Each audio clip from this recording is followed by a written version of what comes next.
আল্লাহ তাবারাক ওয়া তাআলা বলছেন, হুয়াল্লাযী বা'আসা ফিল উম্মিয়িনা রাসূলাম মিনহুম ইয়াতলু আলাইহিম আয়াতিহি ওয়া ইউযাক্কিহিম ওয়া ইউআল্লিমুহুমুল কিতাবা ওয়াল হিকমা ওয়া ইন কানু মিন ক্বাবলু লাফি যালালিম মুবিন।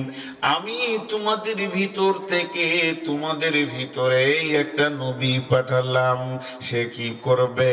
সে তোমাদেরকে সুন্দর করে তৌহিদের পানিতে গোসল করিয়ে দিয়ে শিরকের মতো ময়লাকে সরিয়ে দেবে, সুন্নতের পানিতে গোসল করিয়ে বিদআতকে সরিয়ে দেবে। ওয়ায়ুযাক্কিহিম, তোমাদেরকে পবিত্র করে দেবে। আমি যে পবিত্রতা চাইছি, আমার নবী তোমাদেরকে পবিত্র করবে, এর জন্য আমি নবীকে পাঠালাম। আল্লাহ বলছেন, হুয়াল্লাযী বা'আসা ফিল উম্মিয়িনা, আমি যে নবীটা পাঠালাম, নবীটা হচ্ছে উম্মি। তিনি লিখতে পড়তে জানতেন না, তিনি স্বাক্ষর ছিলেন না, শিক্ষিত ছিলেন। আল্লাহর নবীকে অক্ষর লাগবে তবেই শিক্ষিত হবে এমন তিনি ছিলেন না। আল্লাহ তাবারাক ওয়া তাআলা বললেন, তিনি স্বাক্ষর ছিলেন না, শিক্ষিত ছিলেন, তিনি শিক্ষক। যখন নবীকে জিজ্ঞেস করা হলো, আপনি কেন এসেছেন? নবীজি বলেন, বুইস্তাউতিম্মু মাকারিমাল আখলাক, আমাকে পাঠানো হয়েছে পৃথিবীর বুকে আপনার কিনা চরিত্রের শিক্ষক বানিয়ে। আমি মানুষের চরিত্র গঠন করতে এসেছি। বিমান আবিষ্কার করার আসান, কিন্তু মানুষের চরিত্র গঠন করা বড় কঠিন। কম্পিউটার তৈরি করা আসান, কিন্তু অপারেটরের চরিত্রটাকে গঠন করা বড় কঠিন। আল্লাহর নবী তিনি কি করেছেন? তিনি সমস্ত মানুষগুলোকে চরিত্রবান বানিয়েছিলেন, সাহাবীদেরকে। তিনি আমাদের যুগে কম্পিউটার এসেছে, কিন্তু অপারেটর চোর। কম্পিউটার ব্যাংকে এসে গেছে, ব্যাংকের ম্যানেজার চোর। দেশে আর শান্তি ফিরছে না। তার কারণটা হচ্ছে অপারেটর গুলো নষ্ট হয়ে গেছে, কম্পিউটার গুলো ঠিক আছে। আর বিশ্ব নবীর জামানায় অপারেটর এত সুন্দর ছিল, কম্পিউটারের প্রয়োজন হয়নি। তার কারণ মানুষকে তিনি মানুষ বানাতে এসেছেন। আর কি ইউআল্লিমুহুমুল কিতাব, আর কিতাবের শিক্ষা দিতে এসেছে। আমার নবীকে আল্লাহ যা পাঠিয়েছেন, আমার নবী সেটাই আমাদেরকে বলেছেন। এবং সুন্নত আর তৌহিদের পানি দিয়ে বেদাত আর শিরকে ধুয়ে পরিষ্কার করেছেন। এবং ওয়াইউআল্লিমুহুমুল কিতাব ওয়াল হিকমা, আল্লাহ তাবারাক ওয়া তাআলার রাসূল আমাদেরকে যেমন কিতাব শিখিয়েছেন, তেমনি নবীজি হিকমত শিখিয়েছেন। হিকমত, কৌশল শিখিয়েছেন। জি, আল্লাহ রসুলের কাছে কৌশল জ্ঞান বহুত ছিল। কি সুন্দর করে হিকমত দিয়ে কথা বলতেন। একটা জিনিসের দুইটা মাথা, কে বলতে পারবে? একটা জিনিসের দুইটা মাথা, ওটা বলতে কষ্ট হচ্ছে, কিন্তু একটা বালিশের দুটো মাথা বললে তখন বুঝে নেবে।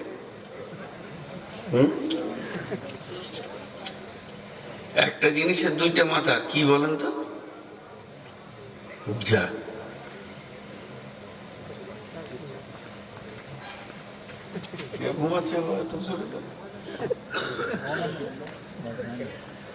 একটা জিনিসের দুইটা মাথা, একটা বালিশের দুইটা মাথা। একটা বালিশের দুইটা মাথাটা মিলে গেছে, যেটা দাম্পত্য স্বামী স্ত্রী, কিন্তু একটা জিনিসের দুইটা মাথাটা খুঁজে পাচ্ছেন। হাজি ভাই, আপনারা কি বলেন, দড়ি না রশি? ওর কয়টা মাথা? হ্যাঁ, ওটা কেউ যদি না জানে তো, আম্মা জান আয়েশা যখন বাসর ঘরে গেলেন, আল্লাহ রসুল একটা জায়গায় একটা দড়িকে আটকে দিলেন। কথা বলার কাটিং দেখেন আমার রসুলের, কি প্র্যাকটিক্যাল করতেন তিনি। বলছে, আয়েশা, জি হুজুর, তুমি দড়ির ওই ধারটা ধরো, আমি রশির এই ধারটা ধরি, টানো। দুইজন টানছে, যাচ্ছে? বললেন না। আচ্ছা ওই দিকটা ছেড়ে দাও, আমার দিকে এসো। একদিকে 4টা হাত হলো, দড়িটা আস্তে আস্তে আস্তে আস্তে গুটিয়ে গেল। বলছে এটা আমি কেন করলাম? তা না এসে বলছে রাসূলুল্লাহ আপনি ভালো জানেন। রসুল কি সুন্দর মিলাচ্ছেন, একটা বালিশের 2টা মাথা, একটা দড়ির 2টা মাথা। এক বালিশের 2 মাথা যদি 2 মিজাজের হয়, যেমন দড়িটা যাচ্ছে না, জীবনও কাটবে না, আটকে যাবে। কিন্তু একটা বালিশে 2টা মাথা, একটা দড়ির 2টা মাথা, যদি এক মাথাতে টানা যায়, 4টা হাত যদি এক মাথাতে টানে, দড়িটা যেমন সুসুর করে গুটিয়ে গেল। তুমি আমি যদি একমতে চলতে পারি, জীবনটা কখন পার হয়ে যাবে বুঝাই যাবে না। আল্লাহ বলছে আমি হিকমতের কৌশল দিচ্ছি আমার নবীকে। জি, আর এর আগে তোমরা ছিলে গুমরা, আমরা যে জগৎবাসী, আগে ছিলাম বনবাসী।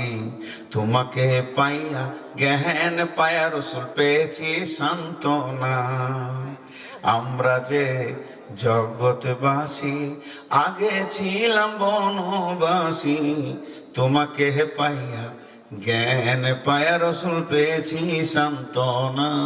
তোমার মতন দয়াল রসুল আর পাবো না, তোমার মতন প্রিয় নবী আর পাবো না। দেখা দিও ও গো নবী, ছুপে যাইও না, তোমার মতন দয়াল রসুল আর পাবো না, তোমার মতন প্রিয় নবী আর পাবো না। আল্লাহ তাবারক ওয়া তাআলা বলছেন সেই নবীর হাতে আমি কি দিয়েছিলাম? কোরআন। যে কোরআনটা তিনি সারা বিশ্বকে শিখিয়েছেন। এই কোরআনের মধ্যে কোনো সন্দেহ নাই, তিনি ছিলেন উম্মি। সেই উম্মি নবীকে আমি কোরআন দিলাম কেন? সারা বিশ্বকে তিনি কোরআন শিখাবেন। তিনাকে আমি উম্মি করলাম কেন? তিনাকে নিরক্ষর করলাম কেন? তিনাকে নিরক্ষর করে পাঠালাম কেন? তার একটাই কারণ হচ্ছে, যদি নবী আমার স্বাক্ষর হতেন, তাহলে পৃথিবীর মানুষ কোরআনকে ভুল বুঝতো, কোরআনের উপরে সন্দেহ করত। নিশ্চয়ই নবী মুহাম্মদ এক কলম লিখে দিয়েছে। এটা আবু জাহেল ভুলবশত বলেনি যে কোরআন আল্লাহর কালাম নয়, কোরআনটা নবী মুহাম্মদের লেখা। কারণ আবু জাহেলেরও এটা জানা ছিল, বিশ্ব নবী লিখতে পড়তে জানেন না। তাই মহাসত্যকে পৃথিবীতে পাঠানোর জন্যে আমি মহানবীকে নিরক্ষর রেখে দিলাম, যাতে করে কোরআনের উপরে কেউ সন্দেহ না করে। তাই আমার রব বলছেন, ও মুমিন মুসলমান, সফলতা যদি নিতে চাও, প্রথমেই তোমাকে বিশ্বাস করতে হবে যালিকাল কিতাব লা রাইবা ফিহি, এই কিতাবের মধ্যে কোনো সন্দেহ নাই। নাম্বার 2, হুদাল্লিল মুত্তাকিন, এই কোরআন থেকে হেদায়েত পাবে কে? যার দিলে আল্লাহর ভয় আছে, ওই লোকটা ছাড়া কোরআন থেকে হেদায়েত নিতে কেউ পারবে না। কোরআনে থেকে হেদায়েত নিতে গেলে 1 নম্বরে শর্ত হচ্ছে আল্লাহর ভয়। কোরআনে আল্লাহর ভয় দিলের ভিতরে থাকতে হবে।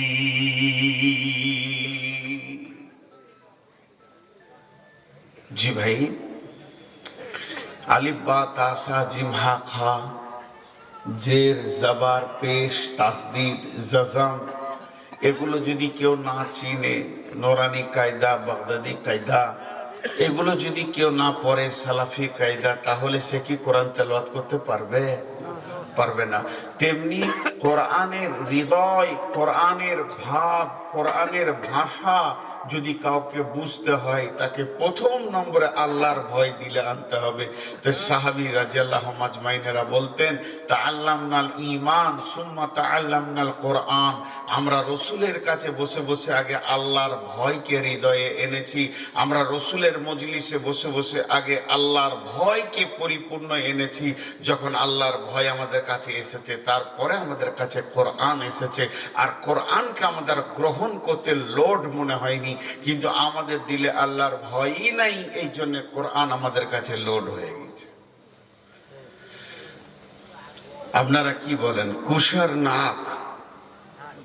আখ, আখের ভিতরে মিষ্টি আছে না নাই? যার দাঁত নাই, একটাও দাঁত নাই, আখের স্বাদ কিছু পাবেও, আর যার দাঁত আছে শুধু স্বাদ পাবে, ও রস চুষে খেয়ে নেবে। তো কোরআন হলো আখের মতো, যার ভিতরে ইমানের দাঁত নাই সে কোরআন নিয়ে লাভ পাবে না। আপনার এলাকার লোক গিরিশচন্দ্র সেন নাকি? আপনার জেলারই লোক তো, আপনাদের থানার লোক। কে বললেন? এই তো 5 জন। জি, গোটা কোরআনে তর্জমা করলো কিন্তু সে স্বাদ পেল না। আমাদের ওখানে একটা বড় ইউনিভার্সিটি আছে রবীন্দ্রনাথের, বিশ্বভারতী, সেখানে এখনো কোরআন শরীফ পড়ানো হয়, বুখারী মুসলিম পড়ানো হয়। জি, বিরাট বড় ইউনিভার্সিটি, কিন্তু লাভ কি আছে? যারা পড়ে তারাও বেঈমান, যারা পড়ায় তারাও বেঈমান। ইহুদি, নাসারা, খ্রিস্টান মানে শিক্ষক রাখা আছে, তারা চাকরি করে, তাদের কোর্স বিধায় তারা পড়ায়, দাঁড়িয়ে পেচ্ছাপ করে, নামাজ পড়ে না। নাসারা ইহুদি কেমন হবি?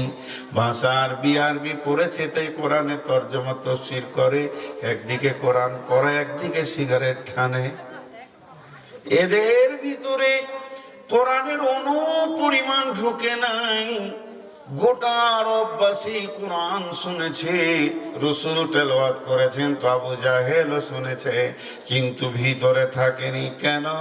তার মানে তাদের ভিতরে মুনাফিকি লেমিনেশন ছিল।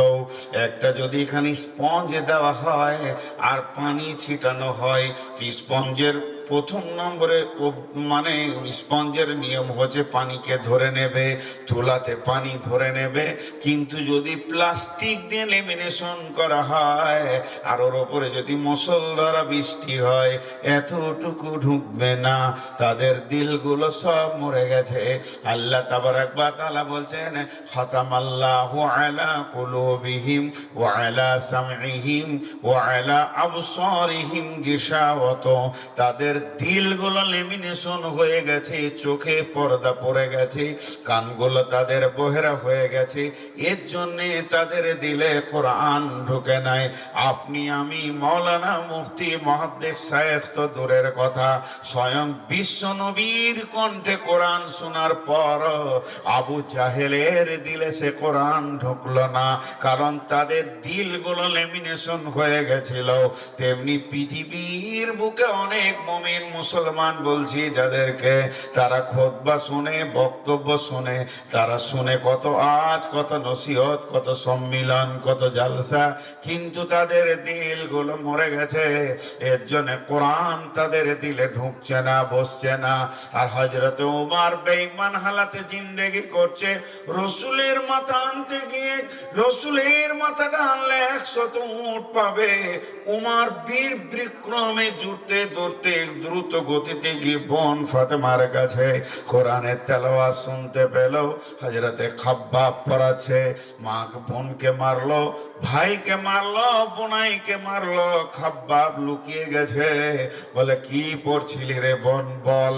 কিছুই নয়, কোরআনের একটা আয়াত, গোটা কোরআনটা নয়, গোটা সূরাটা নয়। বলে ভাইয়া তোমাকে দেওয়া যাবে না, আগে তুমি গোসল করো, তারপরে তোমাকে শোনানো হবে। হযরত ওমর শুনলেন কি ইন্নী আনাল্লাহ লা ইলাহা ইল্লা আনা ফাবুদুনি ওয়া আকিমিস সালাতা লিযিকরি। একটা আয়াত শুনেছে, হৃদয়ের ভিতরে ভয়ের স্পন্দন কেঁপেছে, দিল ভয় বেসার হয়েছে। বোনকে বলছে, বোন এখনই নবী মুহাম্মদ সাল্লাল্লাহু আলাইহি ওয়াসাল্লামের কাছে নিয়ে চলো, আমি এখনই কালেমা পড়ব, আর আমি গুমরাহি থেকে পবিত্রতা ঘোষণা করে দিনের ভিতরে আমি চলে আসব। আনতে গেছিলেন মাথা, দিয়ে এলেন মাথা। ওমর মাথা আনতে গিয়ে মাথা দিয়ে চলে আসলো কিনা? মাথা দিয়ে চলে আসলো, কারণ তার দিলে ছিল ভয়। আল্লাহ তাবারক ওয়া তাআলা বলছেন, কোরআন থেকে হেদায়েত পাবে কে?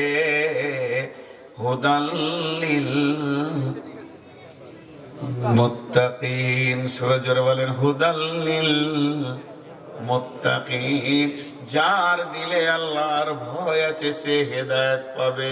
তাই আল্লাহ তাবারক ওয়া তাআলা সূরা আনামের ভিতরে বলছেন, ওয়া আন্না হাদা সিরাতি মুস্তাকিমা। আমার হাতের দিকে তাকান, এটা হলো কোরআন শরীফ। আল্লাহ বলছেন, ওয়া আন্না হাদা সিরাতি মুস্তাকিমা, এটাই হলো আমার সোজা রাস্তা। ফাত্তাবিউহু, চলতে থাকো। ওয়ালা তাত্তাবিউ সুবুলা, ডানে বামে অনেক রাস্তা আসবে, খবরদার চলে যেও না। ফাতাফাররাকা বিকুম আন সাবিলি, যদি তুমি চলে যাও আমার কাছ থেকে বহু দূর সরে চলে যাবে। যালিকুম ওয়াসাকুম বিহি লাআল্লাকুম তাত্তাকুন, আমি তোমাদেরকে ওসিয়ত করলাম যদি তোমাদের দিলে ভয় থাকে।